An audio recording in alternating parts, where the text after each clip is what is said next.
Hi guys. I don't know how to do this. I'm just gonna I'm gonna do that haphazard like. Have I played Brothers? I've played Brothers. What's it called? Tale of Two Sons, or whatever that is. That Brothers is fantastic. That is a super great game. That I recommend to everybody. Obviously, you have to play with a controller. I don't know if it's only available on consoles. I think it might be. I'm not sure if it's on PC, but it's designed beautifully around the controller. For anybody who doesn't know Brothers is it's not really a platformer. It's kind of it's a puzzle game. It's a 3D puzzle game. Third person, not isometric, but a kind of like, way up in the sky camera view. The gimmick is you don't just have one character, you actually have two characters who are brothers, eponymous brothers. And you control both of them. And you control one of them with the left stick and one of them with the right stick. And then the game also uses the two trigger buttons. And so each brother has basically just 2D movement and an action. And so it's a very simple control scheme, but you're doing it with both brothers at the same time. And so some of the puzzles, you just need to sort of move them together to the right place and then have somebody do the action. And then it gets more complicated and you need to sort of have the right brother, the correct brother, do the action in a certain place. And then it'll get more complicated and you have to do things like there are timed puzzles where both of the brothers need to be moving in certain ways at the same time. And so but it does a great job of puzzle progression and the mechanics progression so that you see you get much better at actually doing that as you go. Kyla, hi! Oh my god, I can't believe that you're watching me stream.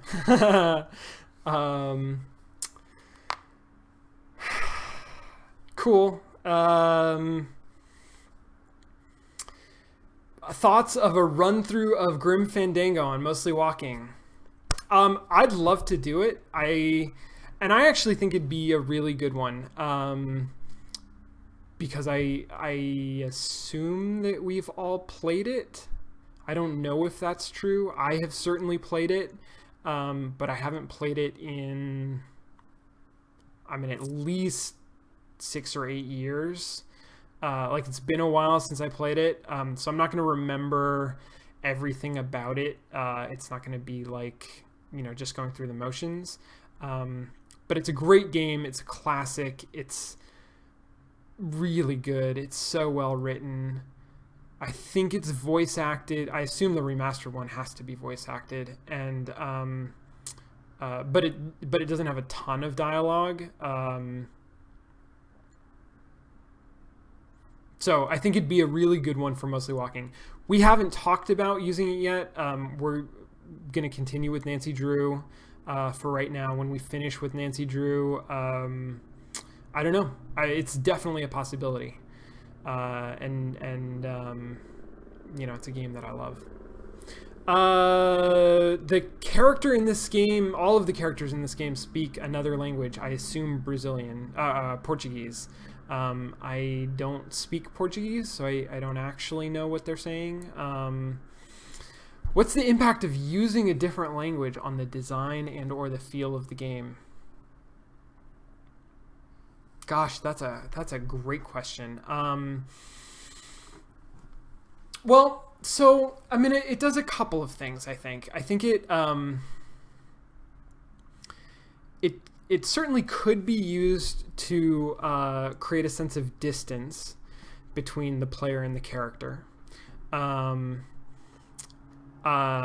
Because if you don't speak the same language, then that puts up a barrier between you and them. And by extension, it could be used to create a barrier, to create a sense of distance between the player and the entire narrative of the game. I don't feel like that's what's happening in this game. And it's hard to say exactly why. I think because the way the translation is handled, there's no lag to it, right? There's no... I'm at no point sort of waiting to understand what was just said. And I have never found myself trying to translate in my head like what they're saying. I'm just reading the dialogue on the screen. For whatever reason, I am experiencing it a lot like something like Simlish, right? Which is a fictional language. It's a language that has no meaning for anybody, but is designed to sound like it could conceivably be a language, like people are possibly saying something. This is a language, and so some people are going to experience it as are going to understand it, I assume. And that would be a very different experience than what I'm having. But there's something I feel like... Okay, so a couple things. One is this story feels very personal. I have no idea to what extent this is an autobiographical story. But it's designed to kind of feel like one. And personally, I don't really care what the truth is. I'm much more interested in that feeling, in the experience that the game is portraying. And it feels like something that's personal and potentially autobiographical, and that is authored, that like this game is speaking with someone's voice, and that voice comes across very clearly, and the fact that it's in Portuguese, I think, helps give that voice character. It helps make it feel like there is a storyteller behind this game, that it's not, makes it feel more like real and personal. It lends to that idea of autobiography. It helps give it identity. And whether or not it, like I said, I don't know the development studio. I don't know anybody who worked on this game. I don't know if any of them are Brazilian or speak Portuguese or have ever been to Rio de Janeiro. The game certainly feels like all of those things are true. That creates a very specific experience that I think is part of why the game is so powerful. So I would say that in this case, that's the intention behind that language. It also, this is a little messed up, but really and truly, the fact that I don't speak Portuguese makes the world where people are communicating in Portuguese feel a little bit more magical, right? It feels kind of unreal to me, and I consider that messed up because there are lots of things in this game that are unreal, right? That are part of this like magical realism, that are part of the fantasy that is constructed in the world. The Portuguese isn't one of those things. Portuguese is not fantastical. It is not magical realism. Neither is the favela of Rio de Janeiro. Like, these houses are not entirely unreal. And the fact that they are separated from my personal experience makes them feel, to me, kind of unreal. but that's obviously not true of everybody, and I don't think that's necessarily the intent of the game. Yeah.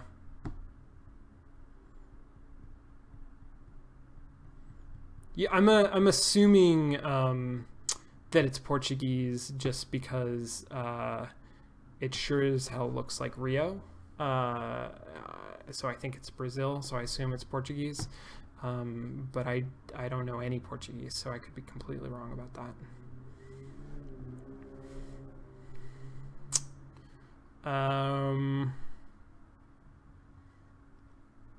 Any other questions?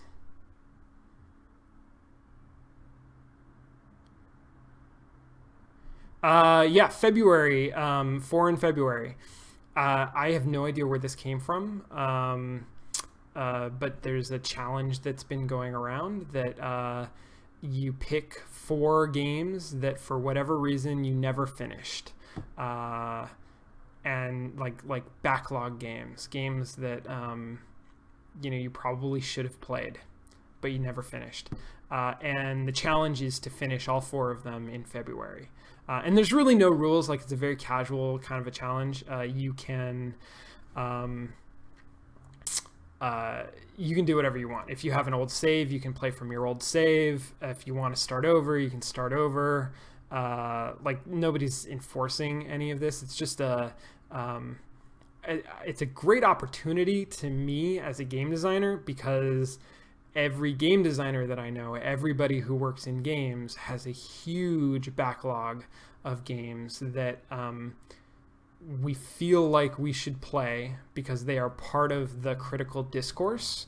They're part of frankly, they're part of the literacy that we should have when we're going to talk about games or design games or brainstorm new games. Or, for me in academia as well, like when we actually talk about like critical studies of games, it's important to have a baseline literacy of what is out there, what's come before. But people who identify as game designers, in my experience, tend to be people who keep themselves really busy and maybe play a lot of games, but never play as many games as they feel like they should.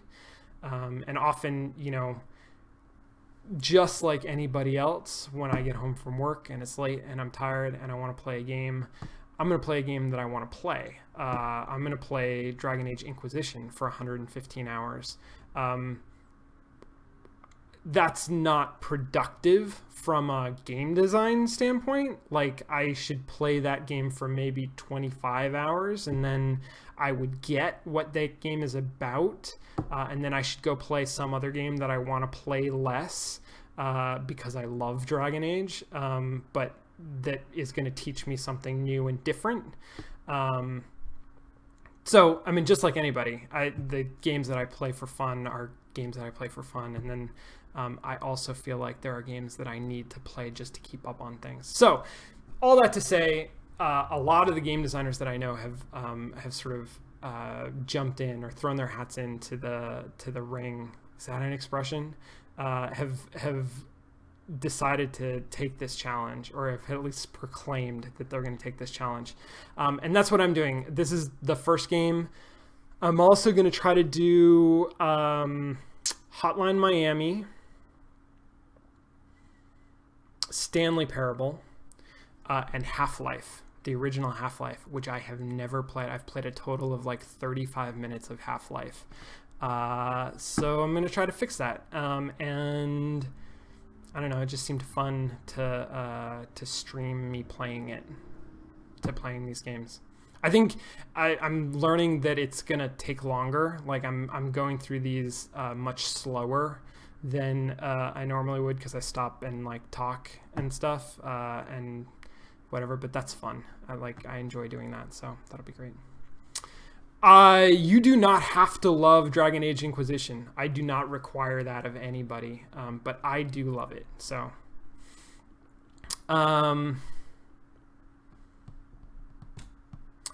What do you think is important for society to close the gap between having no game-related industry and research, and what you guys have in the U.S.? That is a great, great question. That is a great question. I don't have a lot of expertise on that. Although I did actually see, oh God, I wish I could remember more details because that would be useful. I saw a talk at, I want to say DIGRA last year, the Digital Games Research Association conference, that was about trying to start, I don't know if it was focused on games industry or just, I think it was an academic games program or a series of academic games programs in South Africa, where there's not any game industry or culture of like games academics. From what I understand, I don't know how representative South Africa is of other countries. I only mention it because I saw that one talk, and that's basically the extent of my expertise on the subject. I think, I think it's interesting. The barriers to creating games get lower and lower every day. The barriers to creating AAA games don't necessarily, and so that can be a really complicated sort of part of the industry. If you look at sort of game making culture as being focused on AAA, I have no idea what to say about that. Like, I really don't. That's economics at a level that I don't know nothing about. But if you're talking about sort of an indie culture and an academic culture, so I still don't know anything about it. But the tools for like actually producing a game on an indie scale are becoming more and more manageable every day, and more accessible every day. I think that things that are needed are access to tools, and that access is always improving. I think certainly sort of on the internet it seems to be. Education. And that education is partially technical and partially design focused. And design education, I think, does not need to be formal. Certainly, if I were imagining how a game making culture would start out in a country that doesn't have it, I would assume that formalized design education would come in late. I think that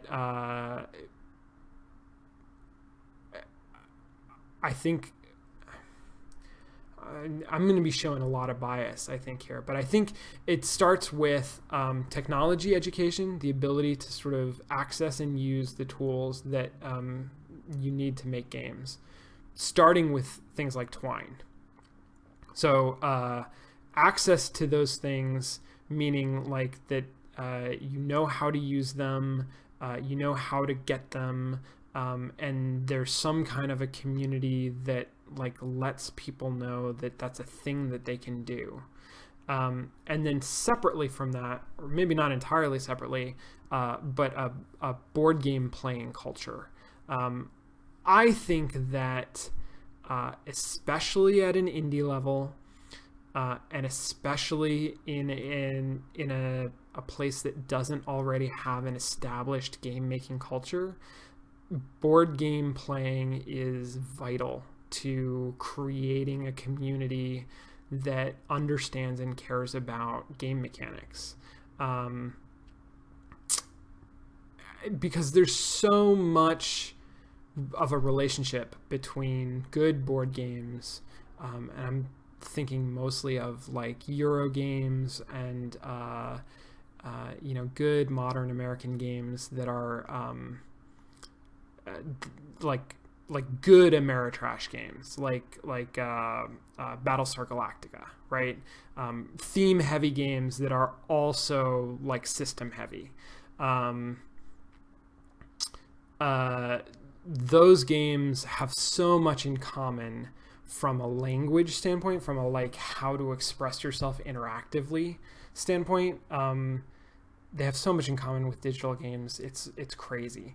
And you can look at digital games and look at board games and see this enormous gap in what's possible and how you engage with them and all of these. I mean, obviously there's a big difference between them, but from a actual making standpoint, from a like developing a culture where people are interested in thinking and talking about and making games, board games are the entry point. I mean, 100%. That's where you start on that entire sort of design-minded, critical, and academic path to that.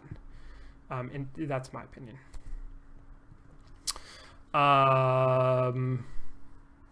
Gosh, guys, when I'm talking, I get like all caught up in myself and I stop reading the chat. So I hope that chat is going well. You guys doing okay? What's a board game jam? A board game jam is, if you're unfamiliar with the concept of a jam,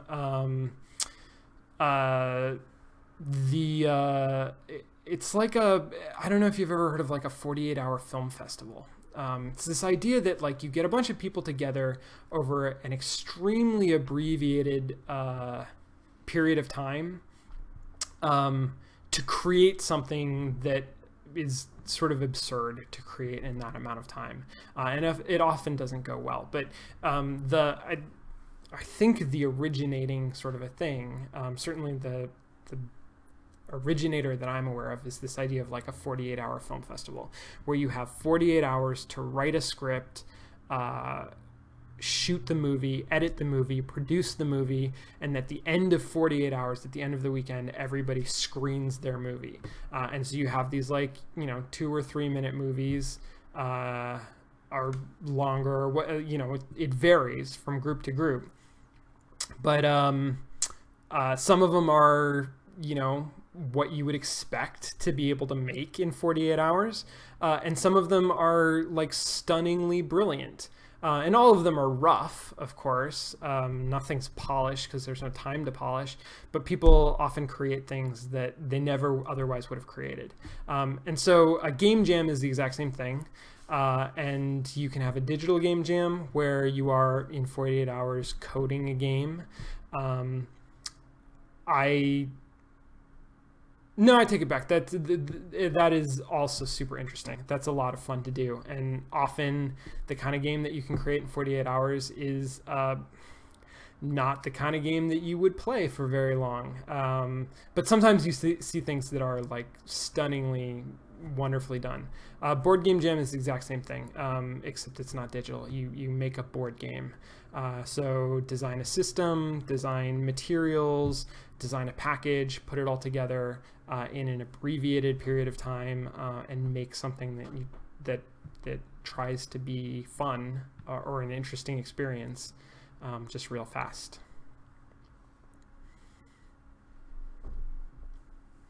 Speed IFs I haven't heard of, but that sounds fantastic. I have heard of there's like 24-hour RPGs. I know there is a community that does like tabletop RPGs in this same kind of fashion, in like a day or a weekend or something like that. I totally believe interactive fiction would do the same thing. talking about the soccer ball being intuitive enough, I agree. I don't think the soccer ball was intuitive enough. I would argue that to this point in the game, they have still never taught me to use the soccer ball. And it's purely by accident that I learned to use the soccer ball. Now, to be fair, I think the intention of the game is that at this point, it's not necessary to use the soccer ball. It hasn't been a part of any kind of a puzzle, except for the fact that the monster glitched. And then we kind of had to use the soccer ball to get out of that area. The soccer ball, so they haven't taught us to use the soccer ball. We haven't had to use the soccer ball. I think nonetheless, the soccer ball is extremely relevant to this game. It is, especially if we never have to use it. And the next time that we see it in the game, I'm going to really want to sort of like interact with it a little bit more. But my thought on this is that the interaction that we had with the monster, with the soccer ball, was playful in a way that none of our interactions have been playful at that level, at least. Where when I say playful, when I talk about play, I'm talking about so the metaphor that I really like. A mentor at USC, Tracy Fullerton, who's the chair of the program that I graduated from and the director of the lab that I work at, and who gave an amazing talk at DICE tonight. So if you're looking for something to watch after this, I don't know if that video is up yet, but definitely look for her DICE talk from this year because it was really good. Tracy described play in a metaphor to me once, that when you drive a car, if you turn the steering wheel to the left, the car goes left. If you turn the steering wheel to the right, the car goes right. But there's a little bit that you can turn the steering wheel either way before it actually engages the steering column and the wheels actually like really move. Maybe this is only on automatic steering, but that's all that I really have familiarity with. So there's like this little bit that you can wiggle the steering wheel where it doesn't do anything yet. In English, we would describe that as the steering wheel has a little bit of a play, has some play to it. There's some looseness to it. Play is kind of a synonym with loose in that kind of a context. And so she used that description to draw a connection between the idea of play and the idea of looseness in all situations, that there's something intrinsically connected between play and looseness. Play is the space in between rules or in between constraints where we can act freely, where we don't run up against the walls. So this game is extremely linear, right? This is the puzzle design is all in order to progress through the game, you have to do this in a certain order, step after step after step. Performing that has no play, right? Just simply performing that is just executing on the sort of implicit constraints that the game gives you. It says, this is how you proceed, this is how you progress.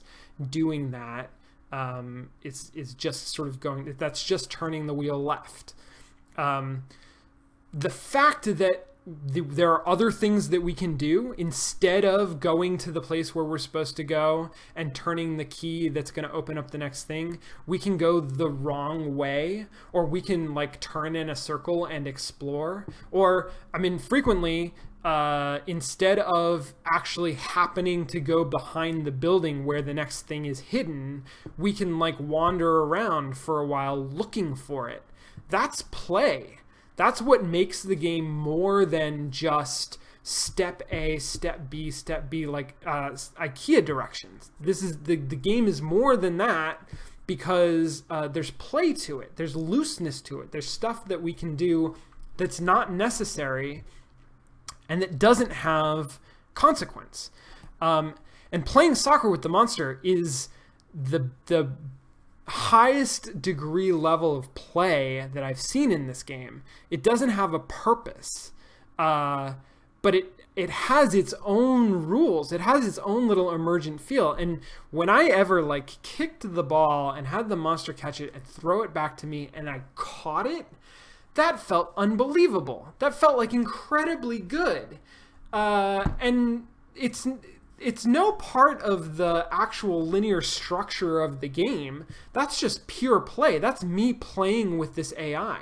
I talked a lot about understanding an artificial intelligence in a game, like a companion character, as a state machine, understanding them as a predictable entity that you're going to use to solve puzzles. And that's super true, especially in a game like this. Like, you have to think like that in order to understand what's going on and to solve it. But that's also like a weird relationship to have with what is ostensibly within the virtual magic circle, a person, like a character. You're treating them like a computer, and the fact that I could play soccer with him, and like that there was a sense of freedom to that, a sense of play, and a sense of bonding. Like, that changed my relationship to Monster, because all of a sudden we have an activity to participate in together that we don't have to do. Sort of everything else that he does, it sort of feels like he has to do, mostly because of inherent needs. He can't help himself.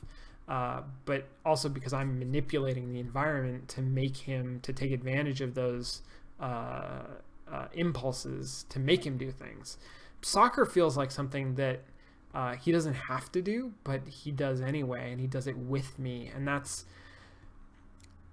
the thing that has made Monster feel most like a father to me, rather than just like a person in my life.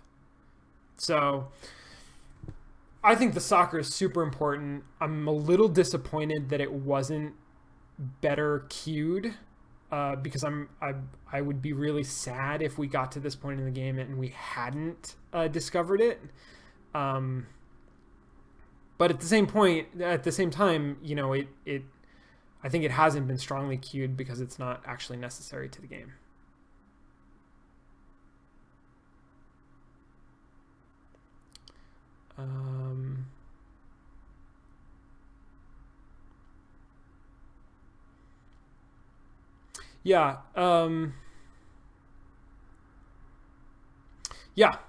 There have been some things that, like a lot of things have been really clearly explained, and I've been led through really well, and then there are other things that haven't been clearly explained. And the soccer ball is more forgivable to me because it's hasn't been necessary. The floating key I thought was really weird, because that was necessary, and it just felt like a strange interaction. Like, it didn't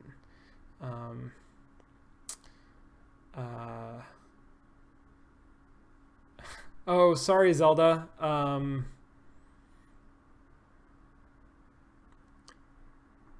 Game designers consciously want you to have new experiences, or just elaborate on ones you already know.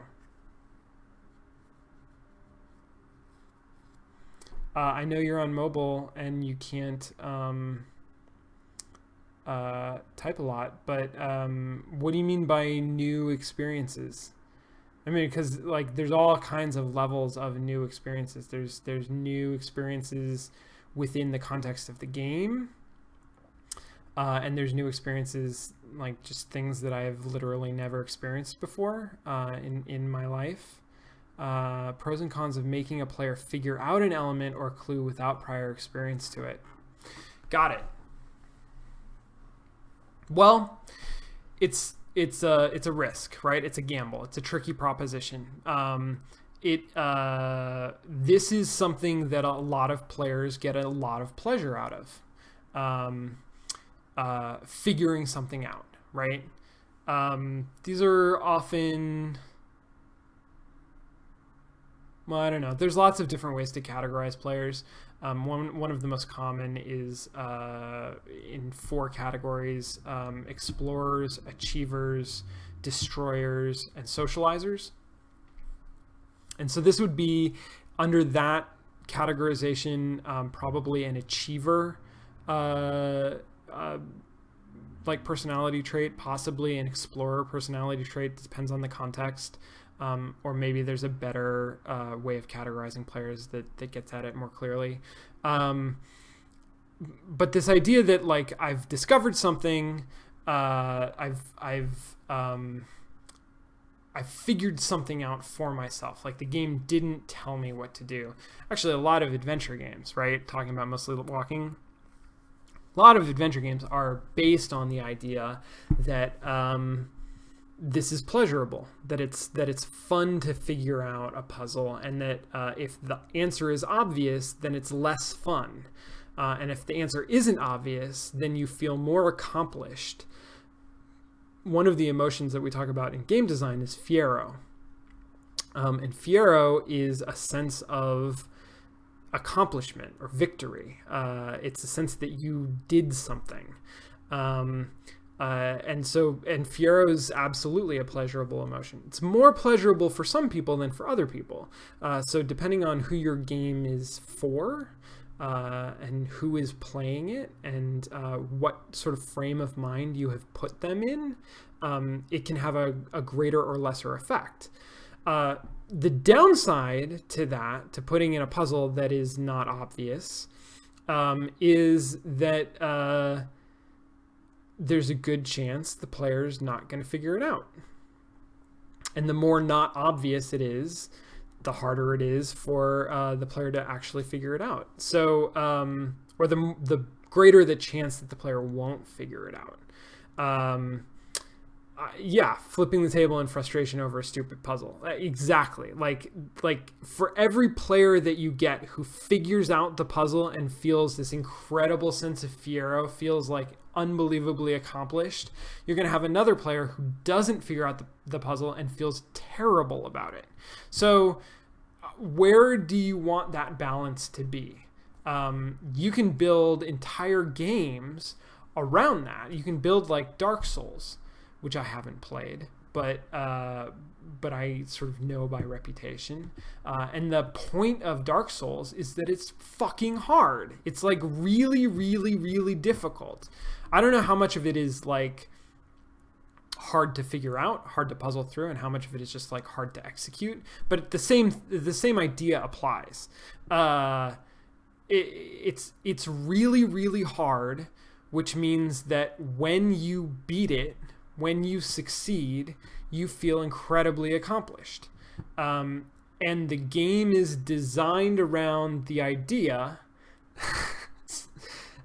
Maybe someday I will play Dark Souls. The game is designed around the idea that it's really hard. Like, you know what you're getting into. It doesn't surprise you with that.